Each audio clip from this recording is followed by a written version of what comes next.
Bonjour Anita. Bonjour Macha. Et merci pour cette troisième interview qu'on fait ensemble. Si je fais un rapide retour sur les deux premières qu'on a faites, donc dans la première vidéo, on parlait de l'importance de prendre soin de son hypersensibilité, en tout cas quand on a une condition hautement sensible, de prendre soin de soi vraiment, à plus forte raison si on a un côté hypersensible.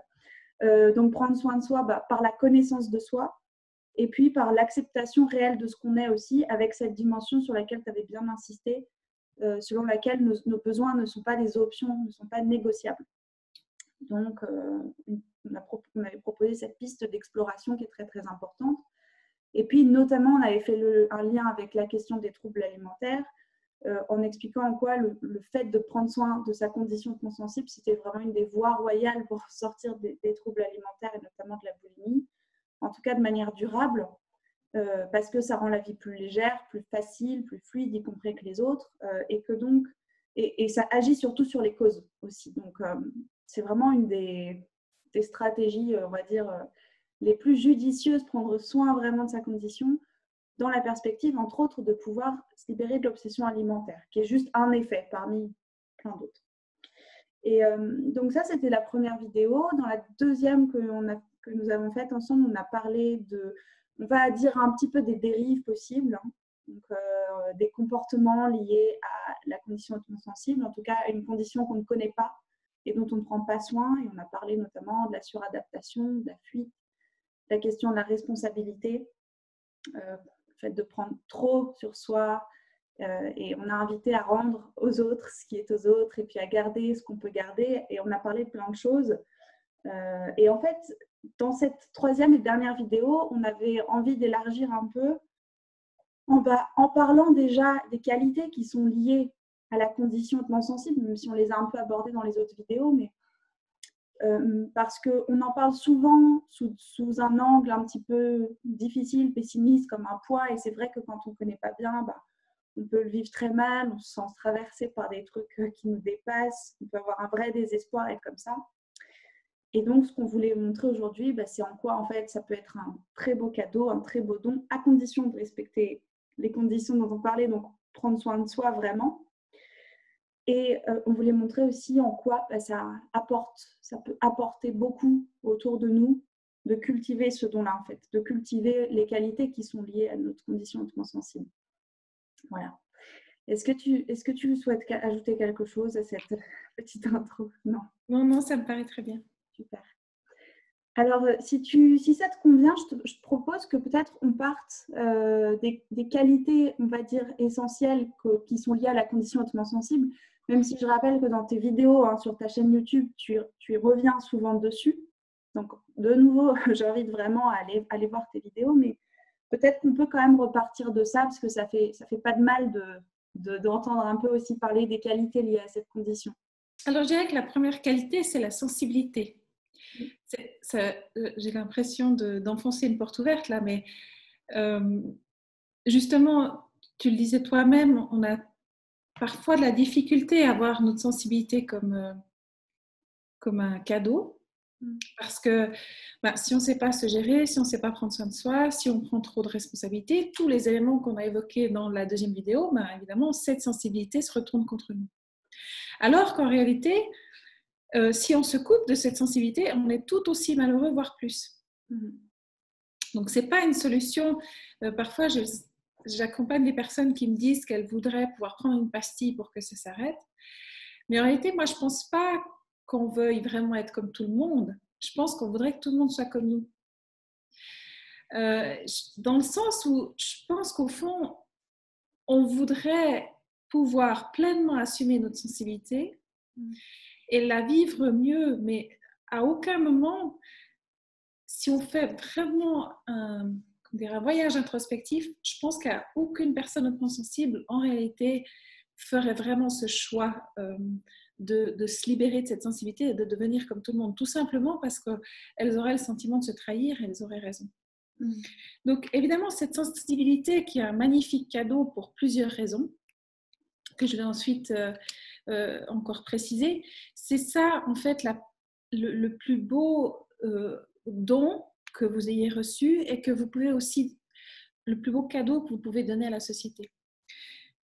Pourquoi je dis ça? C'est parce que le fait d'être sensible, en fait, c'est pas uniquement être sensible à la souffrance, par exemple, ce qui est important. En réalité, j'en ai déjà parlé, mais ça fait pas vraiment sexy, ça fait pas vraiment rêver. On est aussi sensible aux petites choses de la vie. On est aussi sensible, je dirais, à l'amour. On est aussi sensible à l'émerveillement. On est aussi sensible à par exemple, moi, ça m'avait beaucoup touchée dans cette période de coronavirus de voir que certaines personnes en avaient profité pour développer la solidarité. Qu'il y a beaucoup de gens qui se sont mis à réfléchir.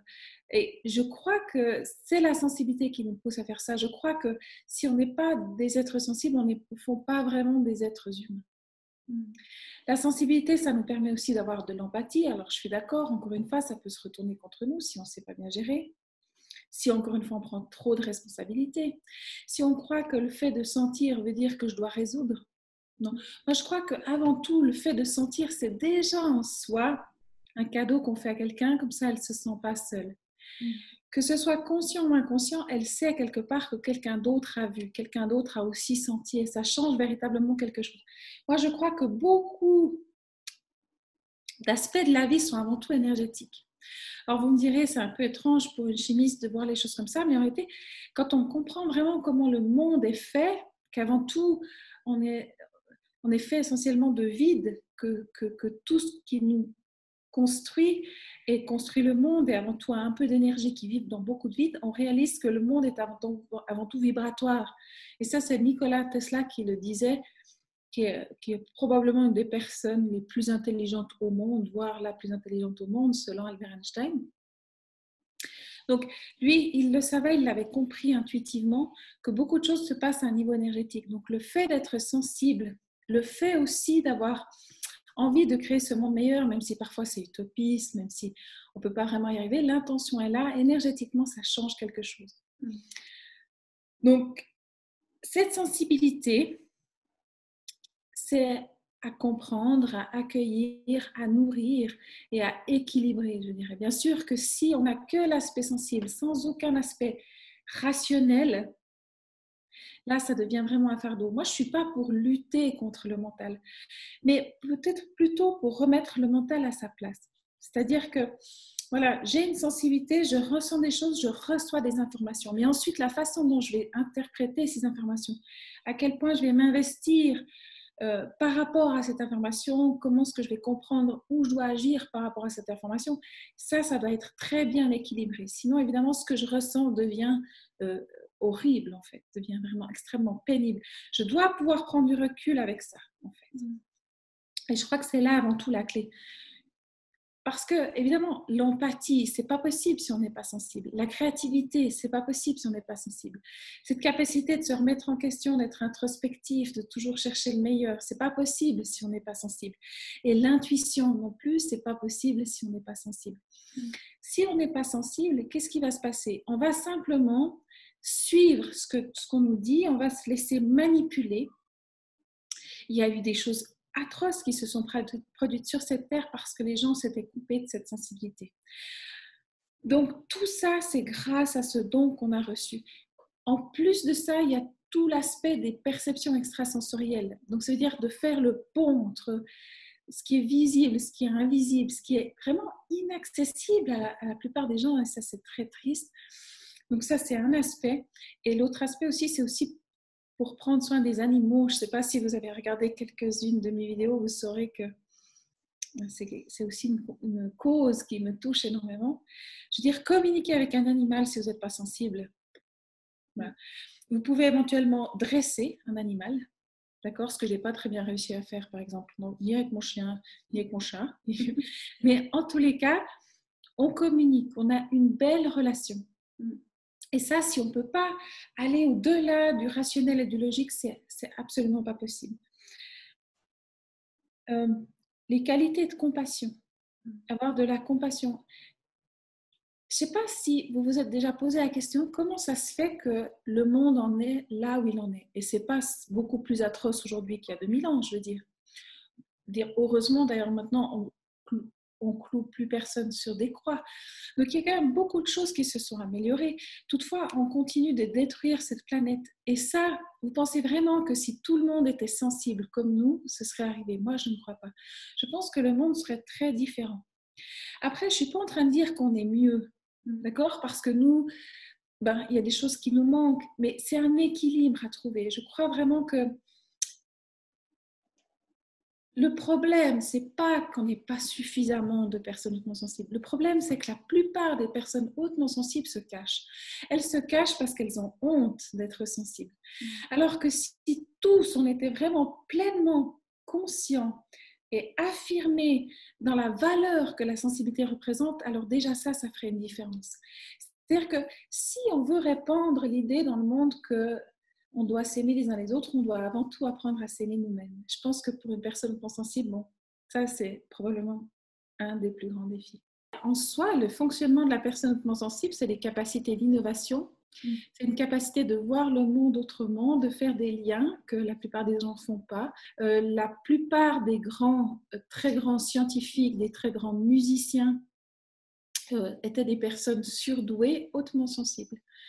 Donc, je sais plus, je crois que c'est dans la première vidéo que j'ai publiée sur le sujet de la haute sensibilité qui s'appelle l'hypersensibilité du fardeau au cadeau, où je dis essayez simplement de vous imaginer un monde, par exemple, sans Albert Einstein ou sans Michel-Ange, par exemple.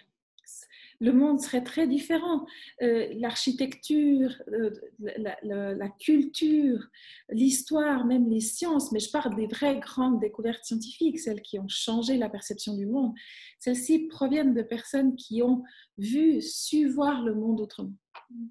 L'une des choses qui m'interpelle le plus dans ce que tu dis, on en avait un petit peu parlé dans une des vidéos, dans une des 2 premières, je ne sais plus laquelle, c'est l'histoire de la question de briller, d'oser vraiment exploiter et montrer son potentiel.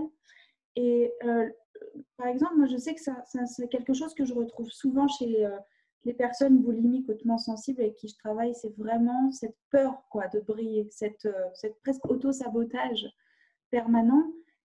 Et en fait, quelque part, ce que tu dis, c'est qu'on aurait plutôt un devoir de briller. On a peur d'être narcissique, on a peur de manquer d'humilité, etc. Mais en fait, c'est un vrai service, oser briller. Alors, je ne sais pas si c'est assez explicite comme terme, mais... Oui, en tout cas, moi, je trouve magnifique parce que on fait briller quoi? On fait briller sa lumière. Et avant tout, encore une fois, quand on revient à la structure de la matière, c'est au départ de la lumière, en réalité. Je crois que si on accepte de les... Alors, je ne suis pas en train de dire que c'est facile. Hein. Et en tout cas, je ne suis certainement pas en train de dire que ça a été facile pour moi. Alors là, voilà. Donc, Dieu sait que je suis passée un peu par tous les états dépressifs, anxieux, etc., que j'ai eu envie de mourir à peu près depuis l'âge de 4 ans. C'est pour ça qu'aujourd'hui, je me permets d'affirmer qu'oser laisser briller sa lumière, c'est le plus grand service qu'on puisse rendre au monde. Je crois qu'en fait, c'est reconnaître la beauté du Créateur que d'oser laisser briller sa lumière. Un jour, ça m'est apparu dans une méditation qu'en fait, parce que j'ai passé évidemment, comme beaucoup d'hypersensibles, beaucoup de temps à m'auto-flageller pour tout ce que je faisais, ce que je faisais pas au bon moment ou pas de la bonne façon, enfin bref, etc.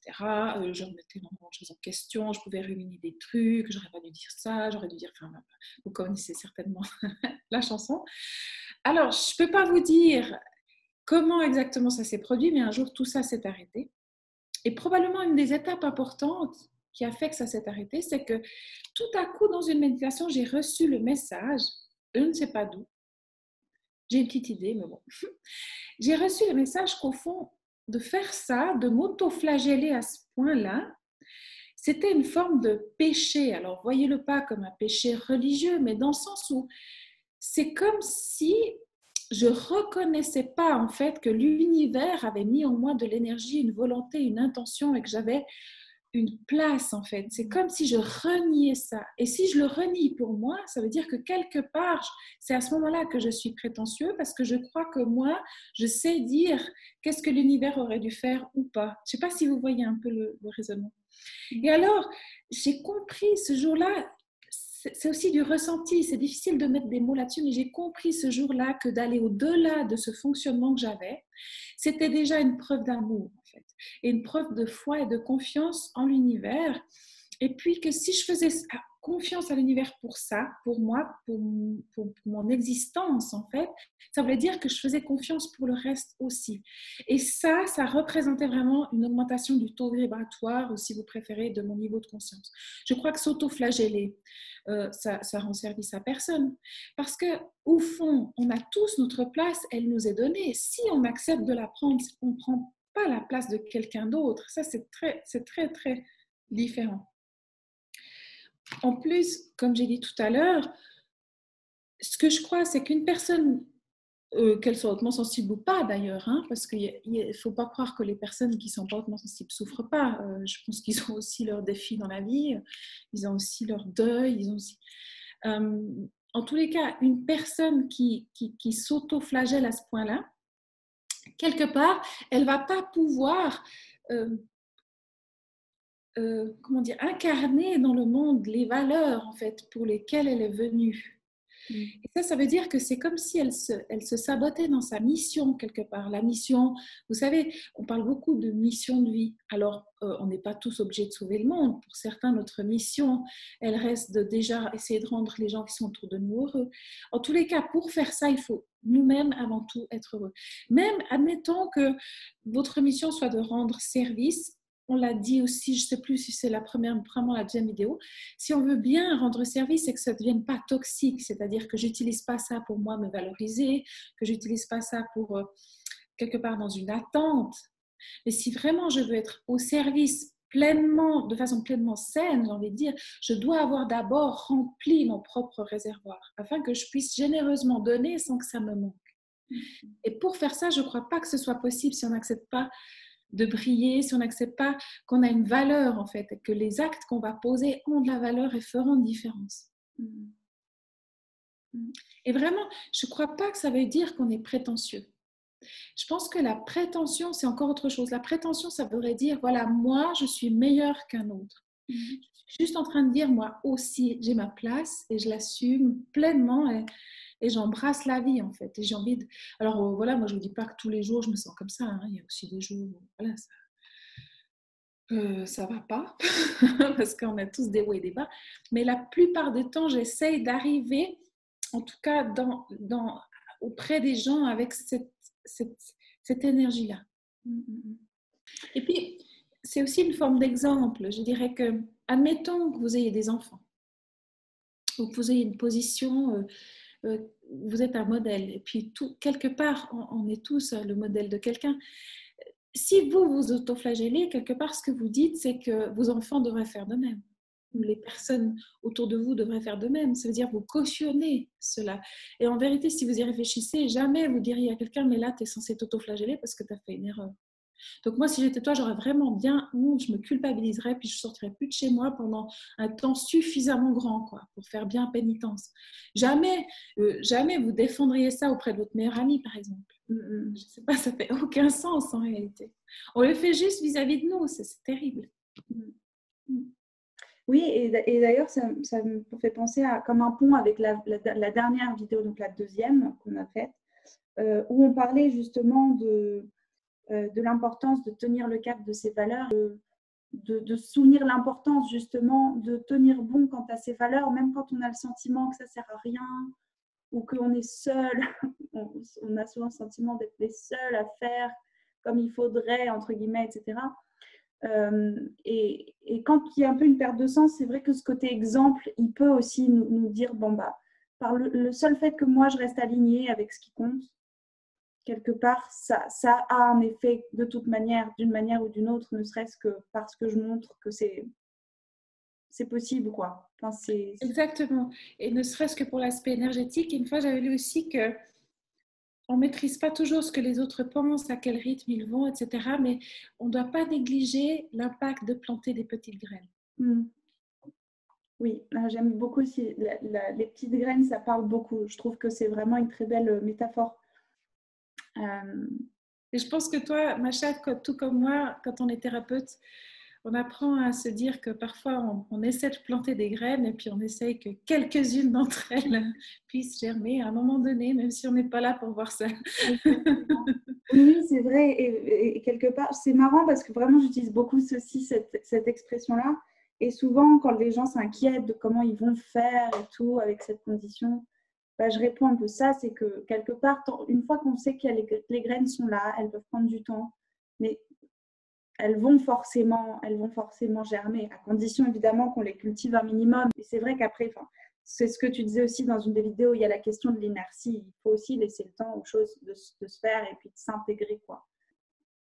Alors, si tu veux bien, je reviendrai volontiers sur la question de l'intuition, donc du coup, qui je pense, qui en tout cas moi m'intéresse et j'ai le sentiment qu'elle intéresse probablement en tout cas les personnes avec qui j'ai l'occasion de travailler. Tu as dit un moment tout à l'heure, je ne suis pas pour lutter contre le mental. Moi, je trouve ça très intéressant aussi parce qu'on peut rentrer dans une bataille un peu contre le mental et puis faire de la présence, tu vois, de l'absence de mental, un combat qui fait qu'on ne s'en sort jamais. Si je suis tout à fait honnête avec toi, Macha, pourtant, moi, j'enseigne la méditation, je suis thérapeute en hypnose, je fais du blabla, de guérison spirituelle et tout ça. Mais pour autant, quand j'étais dans l'industrie, on m'a tout le temps reproché que j'étais trop émotionnelle. Et quand je suis devenue thérapeute, on m'a reproché que j'étais trop dans le contrôle. Voilà. Puis en fait, ça allait jamais, quoi. Et comme j'ai dû faire pas mal de travail sur moi pour devenir un peu bienveillante, à un moment donné, j'en ai eu marre de m'auto-flageller. Et puis finalement, je me disais, je ne peux pas être thérapeute parce que je suis trop dans le contrôle, je suis trop rationnelle. Et puis, je ne peux pas non plus être dans l'industrie parce que je suis trop émotionnelle. Donc finalement, ça voudrait dire quoi? Et puis, qui c'est qui juge? Et pourquoi le fait d'apprécier une forme de rationalité serait un problème, en fait? Moi, je crois que beaucoup de choses dans l'univers sont question d'équilibre. En plus, de vouloir lutter contre son mental, c'est vain parce que de toute manière, c'est comme l'idée de lutter contre l'ego, de laisser mourir son ego, mais l'ego ne va jamais mourir. Je veux dire, tant qu'on est incarné sur Terre, ça fait partie de nous et des outils dont on a besoin. Einstein, d'ailleurs, disait « Le mental intuitif est un don sacré et le mental rationnel est un serviteur fidèle. » Donc, tant que les choses sont à leur place, tout se passe très bien. Donc, de vouloir se dire, OK, moi maintenant, il faut que j'arrête de penser, il faut que j'arrive à tuer mon mental. Là, c'est mon mental qui parle et tout. Là, c'est mon ego. Ce genre de truc, des fois, j'ai l'impression que c'est un peu une injonction supplémentaire d'espèce d'idéal qu'on devrait atteindre, mais qui finalement n'existe pas. Et puis en plus, c'est une raison de plus de nouveau s'auto-flageller, parce que voilà, à un moment donné, quand on est une personne hautement sensible qui analyse, comme on disait, c'est quand même une faculté, hein, c'est quand même aussi un don, de vouloir se dire qu'on va se libérer du mental, je veux dire, ça n'a aucun sens. C'est ça que je veux dire par là. Que, en fait, simplement, c'est vrai que comment dire, si on lutte contre le mental, on entretient un conflit et de toute façon, ça ne fera que de l'amplifier. Par contre, si j'accepte qu'il est là, mais j'apprends à négocier avec et surtout à plus me laisser manipuler, alors là, ça devient un outil extrêmement performant. Aussi, par exemple, pour prendre du recul, comme je disais tout à l'heure, pour pouvoir interpréter certaines choses de la bonne façon, pour pouvoir prendre une position qui soit adaptée, etc. Mais surtout, j'ai envie de dire, pour éviter de se faire manipuler. Je crois que c'est le fait d'avoir un mental équilibré, c'est-à-dire d'avoir aussi les deux hémisphères du cerveau bien équilibrés, c'est le meilleur moyen de lutter contre la manipulation. De garder un esprit sceptique, un esprit de discernement, quelque chose qui dit « Ok, bon, j'ai cette sensation-là, qu'est-ce que ça veut vraiment dire ?» Ce genre de choses, c'est ça dont je voulais parler. Je ne sais pas si je réponds bien à ta question, Macha. Complètement, absolument. Et une nouvelle fois, sans surprise, je partage assez ça et je crois, alors, je crois aussi que c'est vain et puis ça ne sert à rien d'être dans cette tyrannie de l'absence totale de mental. Il y a un peu des fois une tyrannie, je trouve, de l'instant présent. Faudrait ouais, clairement. Ouais. Ça semble, je suis d'accord que de nouveau, on se dit, mais je vais jamais y arriver. Pour moi, quelque part, rentrer dans une injonction à être complètement déconnecté du mental, c'est complètement resté dans son mental aussi. C'est-à-dire que c'est une histoire sans fin, quoi. Oui. Surtout que, ok, probablement que si je pars, d'ailleurs j'avais envie de faire ça, hein, je ne vais pas vous cacher, à un moment donné, je me serais bien isolée dans un temple, un couvent ou quelque chose. Donc là, c'est probablement possible, je veux dire. Oui. Tu vois, de passer sa journée en méditation dans l'instant présent et tout, mais si pour certains d'entre nous, le sacerdoce, c'est d'être impliqué dans le monde et d'avoir une vie, de faire partie aussi du système sans encore une fois le laisser nous manipuler, alors là, à mon avis, c'est vain de vous... C'est exactement ce que tu dis, tu as merveilleusement trouvé les mots, c'est une injonction d'être dans l'instant présent. Après, ça devient une injonction de laisser mourir son ego, dès qu'il y a l'ego, c'est mal et tout, enfin... C'est une pression incroyable et c'est la nouvelle pression du New Age. Et des fois, j'ai le sentiment que c'est la nouvelle religion. Voilà. Donc, c'est devenu un dogme supplémentaire. Mais je trouve que c'est devenu quelque chose qui peut être déséquilibré. En tout cas, moi, à un moment donné, ça l'a été parce que probablement j'avais lu trop de bouquins de développement personnel et tout ça.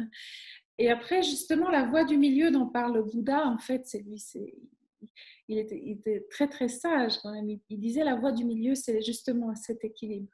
Je crois que c'est vraiment rassurant dans ton message et je crois qu'il est vraiment important parce que j'ai le sentiment que beaucoup de personnes hautement sensibles, justement, se flagellent en se disant « mais moi, j'arrive pas à lâcher prise, je suis trop dans ma tête ». Alors, c'est probable qu'on soit trop dans sa tête, c'est-à-dire qu'on surinvestisse le côté cognitif, mais entre guillemets, la solution, c'est certainement pas de s'en vouloir pour ça parce que c'est... Et j'aime bien que tu précises que c'est un outil. Le mental, l'ego, c'est pas le diable, c'est pas l'ennemi à combattre. C'est aussi un outil en fait qu'on a à notre disposition, qui n'est pas là pour rien. Donc voilà, pareil. Je rajoute juste une petite couche, mais ça me semble rassurant en fait, je crois, d'entendre ça. Oui, merci. Ça me fait penser aussi à un truc, c'est que tu sais, ce genre de commentaires qu'on a parfois, mais tu te poses trop de questions. Oui. Voilà.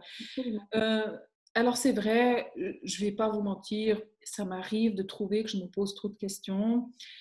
Ça m'arrive de trouver que je coupe les cheveux en quatre et parfois certainement que je pourrais un peu plus lâcher prise plus rapidement si j'étais totalement parfaite. Je sais que je ne le suis pas. Moi, j'ai arrêté de lutter contre ça. Mais alors, j'aimerais aussi dire que jamais se poser de questions. Justement, croire bêtement ce que la société nous dit, jamais remettre en cause, jamais chercher avec le discernement à comprendre ce qui se cache derrière. Ça aussi, c'est un piège terrible, je veux dire. Si les gens, je ne sais pas, mais moi, des fois, eux trouvent que je me pose trop de questions, mais moi, j'avoue que parfois, j'aimerais que les gens s'en posent un peu plus. Je veux dire, je ne dis pas de devenir, encore une fois, tout le temps harcelé de questions. C'est bien de savoir lâcher. C'est pour ça que j'enseigne aussi comment lâcher par moment ce mental, de plus se laisser manipuler, de pouvoir peut-être reprogrammer certaines de mes croyances. D'accord? Mais encore une fois, devenir quelqu'un qui ne se pose aucune question et qui fait bêtement tout ce qu'on lui dit, est-ce que c'est vraiment l'idéal à atteindre? Je sais pas. Alors, avec plaisir, je donne une définition. J'ai écrit un petit document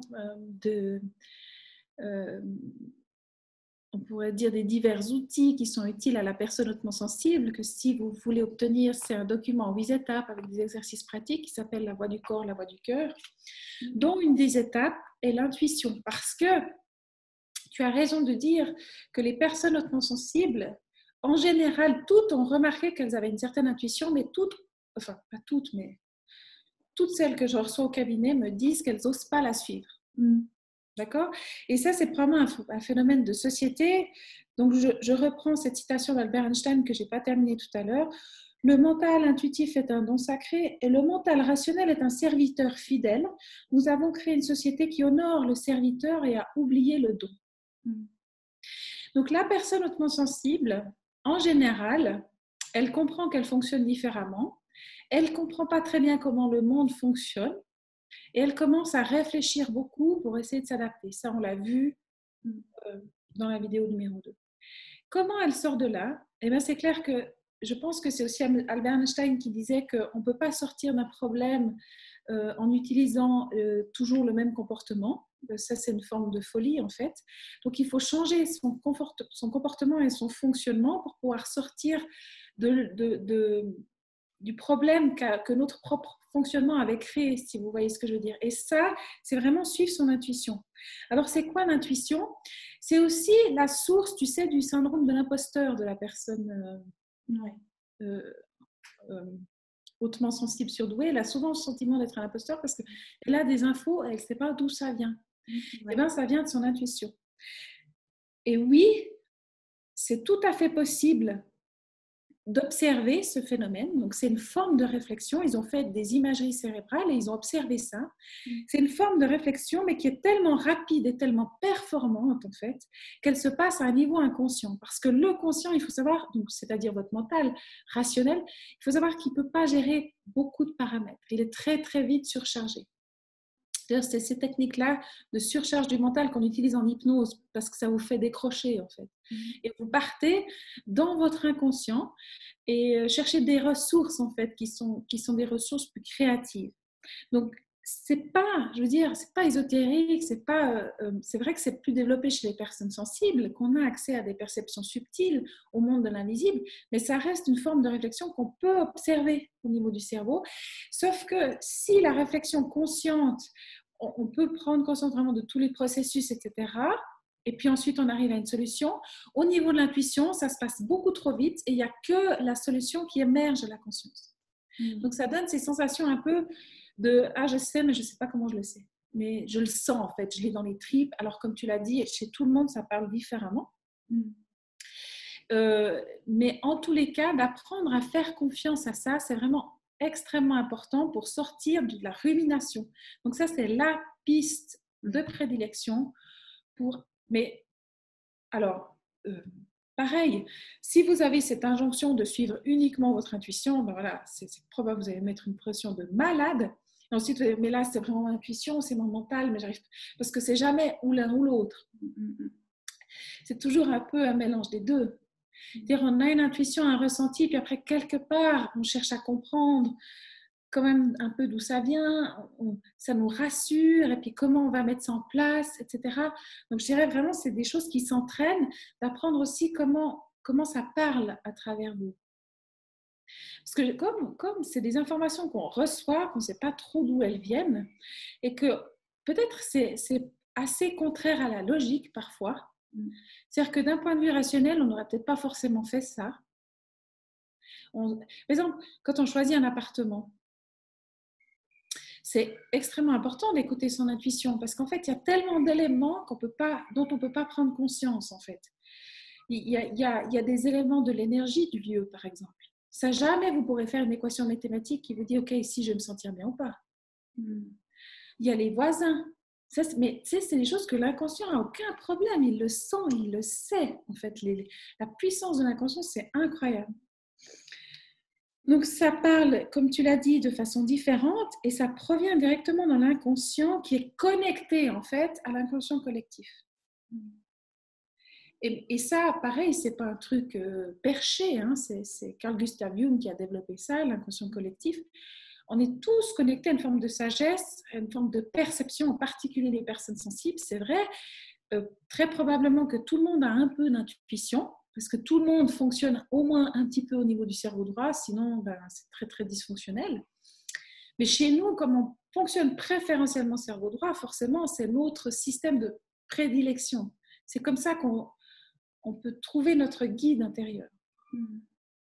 Donc il y a aussi les synchronicités qu'on apprend.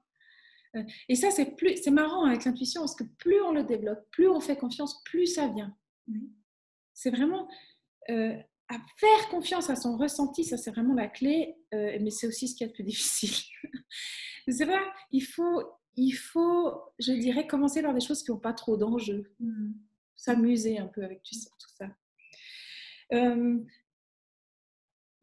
Alors, par contre, moi, j'aime beaucoup utiliser les cartes oracles. Alors, le problème, c'est que c'est devenu un peu compulsif à un moment donné, puis j'en ai acheté tout un tas. Mais enfin bref, je ne sais pas si tu vois de quoi je parle. Alors, je n'ai jamais utilisé, mais en fait, je découvre dans mon entourage de plus en plus de gens qui y ont recours. Je ne connaissais pas ça il y a 2 semaines. Ouais. Donc, voilà, oui. Alors moi, j'adore utiliser ça. J'utilise ça beaucoup. Alors, vous me direz, d'autres vont utiliser le pendule. Il y a peut-être des jeux de hasard, des choses comme ça. Mais en fait, l'inconscient, ça, c'est quelque chose qui gère très bien le hasard. Hein. Alors, par contre, ne me demandez pas d'expliquer ça scientifiquement. Je n'ai aucune idée. Mais ça marche. Alors ça, je l'ai tellement, tellement utilisé que je peux vous dire que ça marche vraiment inconsciemment. Ça va vous montrer la réponse, en fait. Et ce qu'il y a de bien, c'est que là, on est au moins sûr que le mental ne vient pas interférer. Et par contre, après, il faut savoir faire confiance. Ça, c'est ce qui est le plus difficile, encore une fois. Certaines personnes ont des voix intérieures. Moi, je dois dire, j'ai plutôt une forme de conviction. Voilà. Mais je ne pourrais pas dire que c'est une voix. Je ne peux pas non plus dire vraiment que c'est dans le corps, même si ça peut arriver que j'ai des frissons. Il y a plutôt une forme de conviction qui s'associe d'un calme intérieur. En fait, je sais, mais voilà, je sais que c'est juste. Et j'ai appris à suivre ça parce que le truc, c'est comment on fait aussi pour apprendre à suivre son intuition. Souvent, je demande, admettons que la personne a choisi un job et ça s'est avéré catastrophique. Je dis, mais vous avez vraiment rien senti, réfléchissez bien, revenez en arrière. Et grâce à l'hypnose, on peut faire ce genre de choses. Je la fais revenir en arrière dans l'entretien ou dans les rencontres amoureuses. Voilà. Donc, le fait d'être amoureux, ça nous coupe totalement de nos capacités de discernement. L'amygdale est éteinte, on n'est plus conscient du danger, etc. Par contre, à chaque fois que je fais faire cet exercice de dire, OK, revenez aux premières rencontres, comment vous vous sentiez? Est-ce qu'il n'y a pas un moment... Et à chaque fois, il y avait un petit truc. Mais on n'écoute pas parce qu'on n'a pas envie d'écouter. Ça ne plaît pas. Voilà. Donc, il y a ce genre de choses et il y a les rêves. Voilà. Moi, je trouve fascinant. J'ai fait beaucoup d'analyses de rêves en thérapie. Et je continue d'utiliser ça, c'est vrai, plus pour moi-même que pour les personnes que j'accompagne. Parce qu'il faut déjà faire des rêves, donc ça se développe aussi, il faut les noter le matin, il faut apprendre le langage des rêves, le langage de l'inconscient, etc. Mais ça, si jamais ça vous intéresse, c'est une source d'information mais fascinante. Et moi, à chaque fois qu'il y a quelque chose que je dois savoir, je suis prévenue en rêve. C'est vraiment incroyable. Comme ça me permet de me préparer. J'ai moins cet effet de surprise qui est tellement perturbant pour les personnes hautement sensibles. Et puis, c'est important pour pouvoir écouter son intuition, d'oser croire dans tous les possibles. Parce que si je veux croire que dans ce qui me semble être possible, l'intuition, ça ne sert plus à rien. Parce que l'intuition va essayer de vous montrer un chemin nouveau, innovant. Parce qu'en vérité, souvent, malheureusement, on ne sait pas vraiment nous-mêmes ce qui est le mieux pour nous. Parce qu'en fait, le mental ne fait que de recycler des infos qu'il connaît déjà. C'est basé beaucoup sur le passé. Alors, je ne suis pas en train de dire encore une fois que c'est mauvais, c'est bien parce que ça permet de prendre certaines précautions, de ne pas chaque fois se faire avoir dans les mêmes trucs, c'est très bien. Toutefois, l'ouverture vers d'autres possibles, c'est aussi tout à fait intéressant quand c'est bien équilibré. Donc, je dirais, une des clés quand même, c'est faire confiance à son ressenti, croire que quelque chose de surprenant est possible, et puis d'oser sa créativité. Parce que sinon, si j'ose pas ça, mais je parle pas de peindre un tableau, mais je parle de créer sa vie, en fait. Une vie, peut-être son propre chemin. Et ça, c'est vraiment déterminant. Puis ensuite, vraiment de jouer avec ça, de voir tout ça comme un jeu. Donc, de commencer avec des choses qui n'ont pas trop d'enjeux. Et puis après, si avec ça, vous êtes à l'aise, vous allez voir que vous oserez suivre votre intuition pour les choses qui ont beaucoup plus d'enjeux. Et puis, vous éviterez pas mal d'écueils. Et puis, encore une fois, surtout dans les relations amoureuses, quand on choisit un job, quand on choisit un lieu de vie, voilà, c'est vraiment des choses où on ne peut pas mentalement, consciemment, on ne peut pas connaître tous les éléments. C'est pas impossible. Donc, la réponse, le guide intérieur est beaucoup plus performante si on sait faire appel à son intuition. Et puis, arrêtez de penser que voilà, c'est mon mental, donc c'est faux, c'est mon intuition, donc c'est juste, mais comment savoir si c'est l'intuition ou le mental, je ne vais jamais y arriver, puis alors je commence à réfléchir. Là. C'est vraiment l'intuition, parle-le à voix basse, alors que la peur crie très fort. Donc, c'est arriver d'abord un peu à se calmer. C'est ça que ça s'entraîne, en fait. Vraiment, c'est des choses qui s'entraînent. La connexion au corps dont on a parlé dans je ne sais plus quelle vidéo maintenant, ultra importante pour écouter son intuition. Ultra importante. Vraiment la base. Okay. Oui. Donc, l'intuition est une connaissance directe, immédiate, qui ne nécessite pas le recours au raisonnement conscient, uniquement la réponse vient au conscient. Elle provient du latin intuitio, qui désigne le regard intérieur. C'est une faculté de l'esprit qui agit comme un guide. Elle peut concerner notre évaluation d'une situation, notre perception du monde, tout comme donner des pistes quant aux actions justes à prendre. Tout ce qu'on décrit, c'est pas quelque chose qu'on vient surajouter à une vie dans laquelle on est constamment en réaction, dans l'urgence, en train de répondre à tous les stimuli quand ils proviennent. Ça demande de toute façon de faire un pas en arrière et puis d'accepter d'avoir un degré de conscience de soi plus élevé. Mais je sais pas si je suis très claire. En tout cas, je pense que j'ai compris ce que tu veux dire, parce que comme je disais, l'intuition parle à voix basse et il faut prendre le temps de l'écouter. Et ça veut dire qu'il faut d'abord laisser parler toutes les autres voix qui parlent très fort jusqu'à ce qu'elles se calment, et seulement après celle de l'intuition va parler. Donc tu as tout à fait raison, ça nécessite ce regard intérieur sur les sensations du corps, ça nécessite de calmer l'esprit jusqu'à ce qu'on ait ce sentiment, ouais, ça y est. Et parfois ça peut prendre du temps et on n'est pas obligé. C'est vrai que le sentiment d'urgence chez la personne sensible, c'est un truc de dingue. Moi, encore aujourd'hui, je me fais souvent avoir par ce sentiment d'urgence et c'est incroyable à quel point ça peut être puissant en fait. Donc je pense que là, on peut parler de travail. C'est un travail que de ne pas réagir tout de suite. De se dire, ok, bon, qu'est-ce que je risque? C'est là où le mental rationnel peut aider. Qu'est-ce que je risque vraiment si toutefois j'attends 2 jours avant de répondre? Et puis de dire, ok, de toute façon, dans la vie, ce qui doit arriver, ça arrive toujours. Ce qui ne doit pas arriver, ça n'arrive pas, même si je fais énormément d'efforts pour que ça arrive quand même, ça n'arrive pas. Donc de prendre un peu de recul et puis de dire, ok, j'attends de savoir en fait, j'attends un peu que le stress dans mon cerveau se soit apaisé pour avoir de nouveau les idées claires. Alors vous me direz, c'est pas toujours possible, il y a parfois dans la vie on doit prendre des risques, puis d'être un peu là, ok, mais au moins il y a quelque chose, ok, ça, j'ai peur mais j'y vais. Je sais pas, c'est le film des bronzés là. Oui, c'est ça. J'y vais mais j'ai peur. J'y vais mais j'ai peur, mais il y a des fois où, je sais pas comment dire, le fait de savoir que c'est la bonne décision à prendre, ça ne veut pas dire qu'on n'a pas du tout peur. Oui, absolument. Mais c'est comme si ça... Ok, j'ai peur, mais je sais qu'il y a quelque chose en moi qui sait que c'est juste, en fait. Je sais que je dois le faire. Je ne sais pas comment, pourquoi, mais je dois le faire.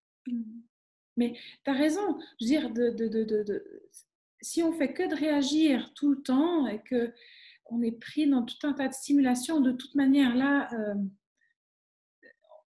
je veux dire, l'intuition n'a même pas de place, en fait, quelque part. En fait, je suis absolument fascinée par cette question-là. Je trouve que c'est hyper important. C'est vraiment... on peut facilement prendre tout ça pour des trucs un peu, voilà, le spirituel, c'est perché, mais dans la vraie vie, on ne peut pas se permettre de penser comme ça. Et moi, j'insiste toujours sur, mais ça, justement, ce sont des vrais outils qui sont vraiment utiles, enfin, au-delà du fait qu'ils rendent la vie plus agréable, parce qu'on a plus confiance en soi aussi. Quand on est capable de développer ça, on a la conviction que quoi qu'il se passe, si on prend le temps, on prend le temps de regarder en soi, on trouvera la solution qu'il faut. Et puis, je crois qu'on a moins peur de se planter aussi. Oui, et puis on perd beaucoup moins d'énergie parce que quand on n'écoute pas son intuition, il ne faut pas rêver, on va gaspiller de l'énergie en fait. On va perdre en fluidité, on va comment, tu sais quand tu t'évertues en fait dans une voie qui ne te correspond pas en fait.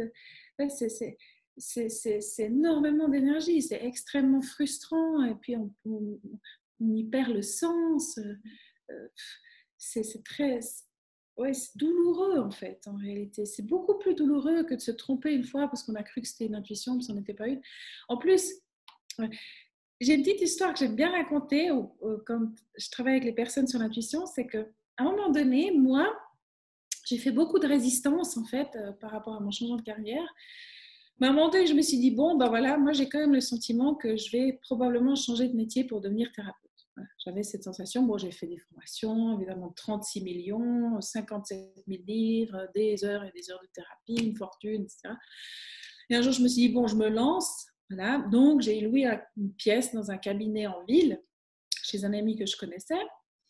Et puis, j'ai fait en sorte d'avoir mon nom dans les annuaires, etc. Et puis, j'ai fait une page Facebook. Enfin, j'ai fait tout ce qu'il fallait faire. J'ai suivi des trucs YouTube sur comment se faire connaître, etc. Et bien, pendant 1 an, il n'y a jamais personne qui a appelé. Ah ouais. Ouais. Donc, au bout d'1 an, je me suis dit, bon, ben, c'est pas la peine, je lâche l'affaire. J'ai dû me tromper, en fait. J'ai cru que c'était une intuition, mais ça n'en était pas une. Et là, mon filleul, qui à l'époque avait quand même 10 ans, c'est dit. Moi, j'écoute beaucoup les enfants parce qu'eux, ils n'ont pas encore appris à ne plus écouter. D'accord ? Et spontanément, il m'a dit comme ça, Anita, tu ne dois surtout pas abandonner.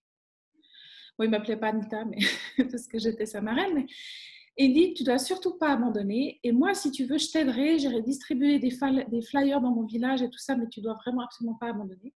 Et là, je me suis dit, OK, peut-être que ce n'était juste pas le bon timing. Et bien, il s'est avéré que 2 ans plus tard, c'était apparemment le bon timing. Et là, ça a démarré quasiment d'un jour à l'autre. Ah ouais. Je sais que ça paraît fou quand je raconte ça. Ça s'est quand même produit de cette manière. Pourquoi ? J'ai eu une intuition, je me suis trompée sur le timing. Parce que le timing, si vous avez un petit peu l'habitude de travailler avec votre intuition, c'est rare que ça nous donne le timing. En tout cas, moi, parfois dans des rêves, j'ai un nombre de jours. Mais ça m'est arrivé peut-être 2 ou 3 fois dans des rêves où le timing était ultra important et j'ai été prévenue du timing. Mais la plupart du temps, on a un sentiment, mais on ne peut pas savoir exactement quand ça va se produire.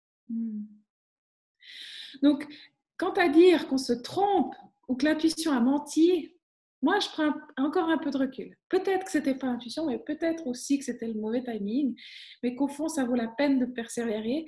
Et on dit toujours aussi, il ne faut jamais arrêter juste avant son miracle. C'est vraiment une très belle histoire. On a tendance, oui, à penser qu'on s'est trompé et en fait, parfois, c'est juste un problème chronologique. On avait tendance à aborder toutes ces questions comme quelque chose d'un peu trop spirituel, trop perché et en fait, c'est extrêmement important. C'est pas un truc qu'on peut développer quand on a le temps comme ça. C'est très utile, ça rend vraiment la vie plus belle, plus simple, plus légère.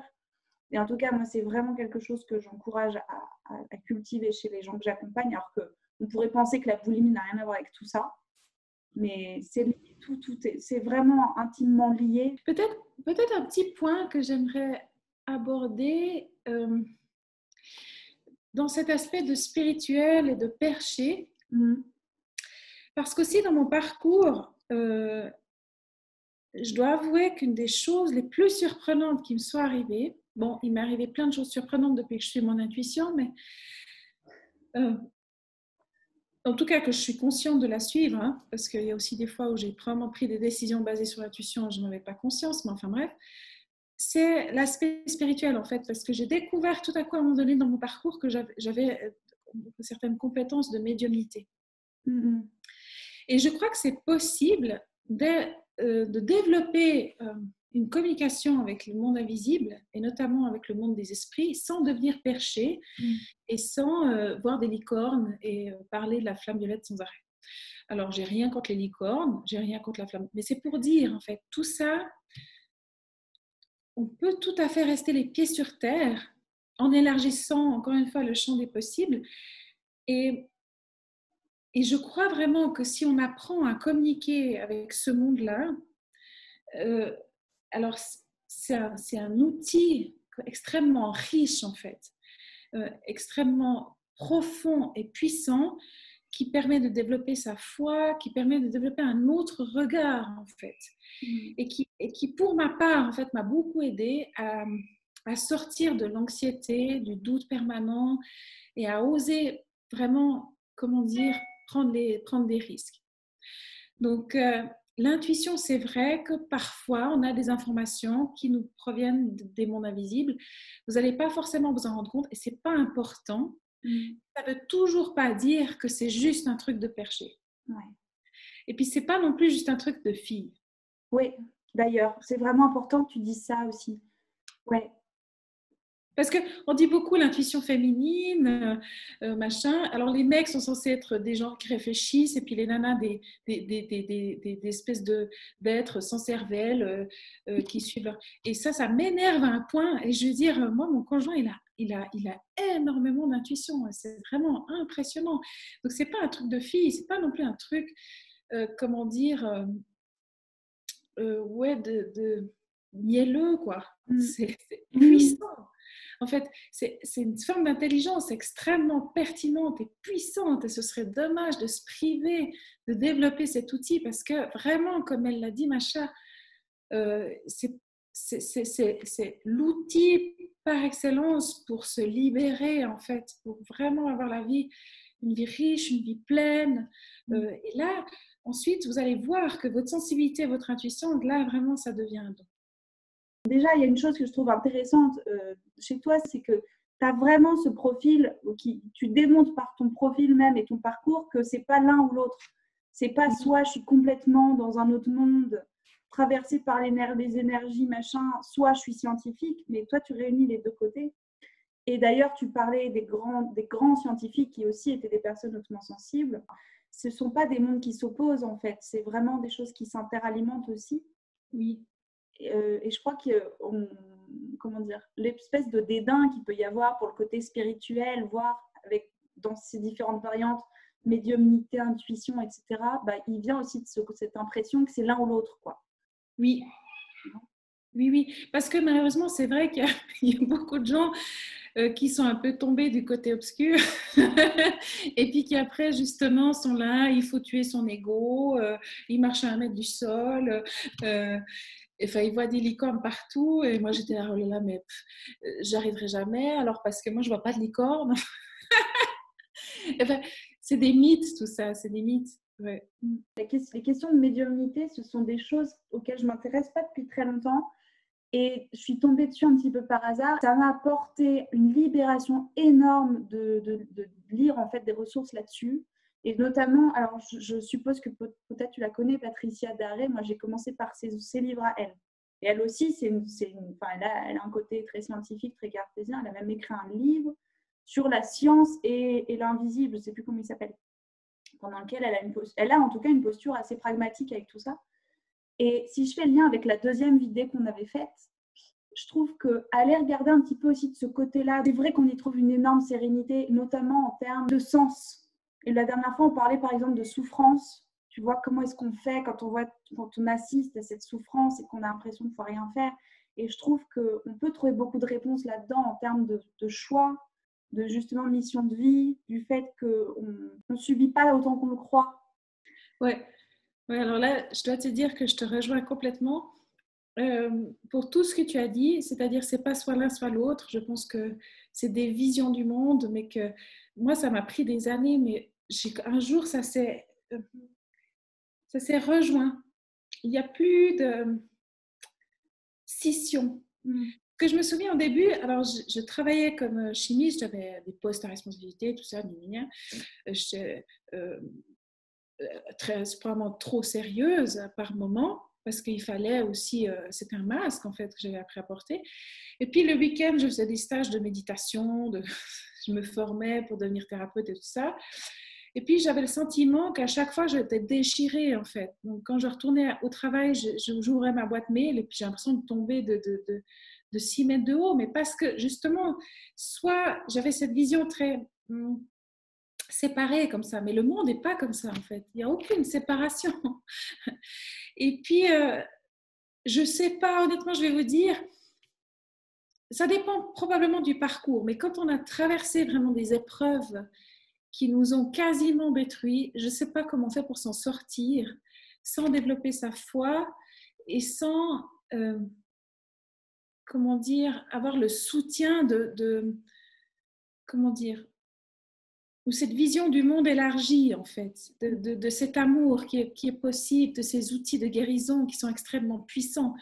Moi, je ne sais pas, je n'ai pas trouvé. Donc, j'ai découvert cette voie-là, ça m'a libérée Alors, encore une fois, c'est pas 100%. Moi, je prétends pas que je suis Bouddha, puis tous les jours, ma vie, elle est comme ça, et puis que j'ai plus aucun défi, j'ai plus jamais... Non, c'est pas ça, mais vraiment, ça a éclairé ma vie, ça a été incroyable. Et j'ai gardé les pieds sur terre, je pense. En tout cas, j'essaye, j'ai pas envie de verser dans un truc trop bizarre, quoi. C'était une peur que j'avais. J'ai envie de garder l'esprit clair, j'ai envie de garder un pied dans chaque monde, parce que j'ai envie de rester équilibrée. C'est important pour moi, c'est important pour mon bien-être aussi. Et c'est tout à fait possible. Et vraiment, je te rejoins. Après, c'est pas nécessaire de suivre une voie, un dogme quelconque, mais au moins se renseigner. Et il y a plein de scientifiques, par exemple, moi j'ai commencé par là, de lire des récits de médecins qui travaillaient avec des personnes qui ont fait des NDE, par exemple. Ouais.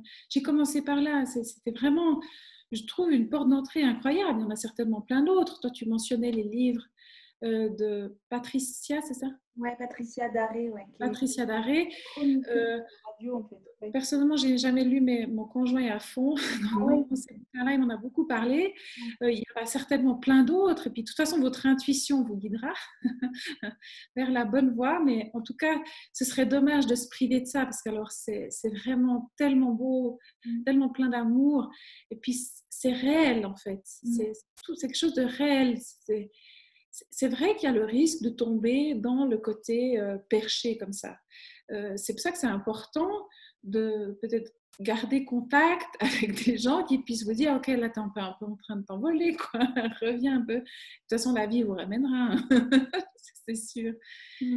Mais ça apporte énormément. Ouais. Des ressources qui sont justement pas perchées, c'est-à-dire qui vraiment, moi j'appelle perché, c'est un jugement. Hein, oui, on est d'accord. On veut vexer personne. Non, complètement. Mais je veux dire que quelque part, de toute façon, en tout cas, les ouvrages qui m'ont le plus parlé, il y avait toujours ce côté, enfin, on est quand même des êtres incarnés maintenant, donc on ne peut pas vivre dans sa tête, dans un autre monde. C'est-à-dire que, en principe, les outils qui sont documentés, enfin, de personnes qui ont vraiment vécu ces expériences, qui juste sont pas, je sais pas comment l'expliquer, mais oui, qui ont une vraie expérience là-dedans, qui ont cultivé ce don-là. En général, elles appellent à bien vivre aussi notre incarnation, c'est-à-dire on est dans un corps terrestre avec tout ce que ça implique. Et donc, typiquement, prendre soin de son corps, etc., c'est quelque chose qui revient souvent comme un moyen de rester en contact avec nos dons un peu extrasensoriels. Et en toute sécurité. C'est-à-dire, plus on est ancré, plus on peut explorer tout ça en toute sécurité. Je suis d'accord avec toi, il ne faut pas que ça devienne le moyen de fuir notre existence, plutôt que ça devienne le moyen de mieux vivre notre incarnation. Je suis vraiment ravie qu'on ait parlé de tout ça. Je ne pensais pas forcément l'aborder et j'en suis vraiment ravie. C'est très sérieux. Toutes ces questions d'intuition, de médiumnité, vraiment c'est très sérieux et il y a beaucoup de réponses justement aux questions qu'on se pose existentielles. Oui. Vraiment, et ça on a besoin on a besoin de réponses. Voilà, du coup, je ne sais pas s'il y a autre chose que tu voudrais développer de particulier. Non, cette fois-ci, je crois que c'est bon. Ok, alors moi j'insisterai sur un point pour qu'on clôture ce cycle d'interview, c'est quelque part cette place dont tu parlais. Souvent, oui, voilà, je crois que quand on ne se connaît pas bien, on se dit mais qu'est-ce qui se passe, je ne suis pas normale, qu'est-ce qui m'arrive? On peut avoir donc toutes les dérives associées dont on a parlé dans les 3 vidéos là. Et quelque part, un peu la morale de l'histoire, si je peux appeler ça comme ça, mais le message, c'est vraiment que la place, elle est indiscutable. C'est-à-dire que la mission de vie, il y a quelque chose à faire ici avec ce qu'on a et il n'y a pas d'anomalie, il n'y a pas un truc à réparer. Et que bien sûr, il peut y avoir des comportements qui dévient, qui apportent de la souffrance ou qui donnent pas l'effet escompté. Mais ce n'est pas parce qu'à la base, on a une personne cassée ou qui a un problème, quoi. Je crois que ça, c'est vraiment important. Parce que quand on pense qu'on a un problème, on va surinvestir ce côté contrôle, il faut que je trouve des solutions, etc. Et l'acceptation, en fait, c'est ça qui est, je crois, le plus courageux finalement. Ça peut sembler tout bête, mais je crois que c'est ça vraiment l'acte de courage. C'est un moment de se dire, je vais voir ce que ça fait pour voir. de peut-être partir du principe qu'en fait j'ai une place et que j'ai rien de cassé. Et souvent ça aussi c'est assez libérateur. Enfin, voilà. Je vais arrêter de lutter avec moi-même. Ouais. Juste pour voir ce que ça donne. Voilà, s'il y avait un message, en tout cas, un seul, ben, ce serait pour ma part celui-ci. Merci beaucoup, Macha, pour Merci à ton toi. invitation, pour l'opportunité que tu m'as donnée de parler. D'habitude, je parle peu, mais je me suis bien lâchée. Merci vraiment infiniment. Je dis ça sans zèle ou quoi. Hein, c'est vraiment, je suis hyper contente de ces contenus. Enfin, j'ai vraiment le sentiment, sans prétention, que c'est un beau cadeau, vraiment. Que c'est très précieux. Enfin, je suis ravie. Et donc, je te remercie beaucoup pour ton temps, vraiment. Avec grand plaisir. Pour les infos, s'il y en a, bah, tout sera dans les descriptions des vidéos, des podcasts. A priori, je mettrai ton contact si les gens ont besoin. Mais avant tout, allez bien regarder la chaîne YouTube d'Anita parce qu'il y a plein de choses. Avec plaisir. Et puis, on vous aime fort. Ayez confiance en vous.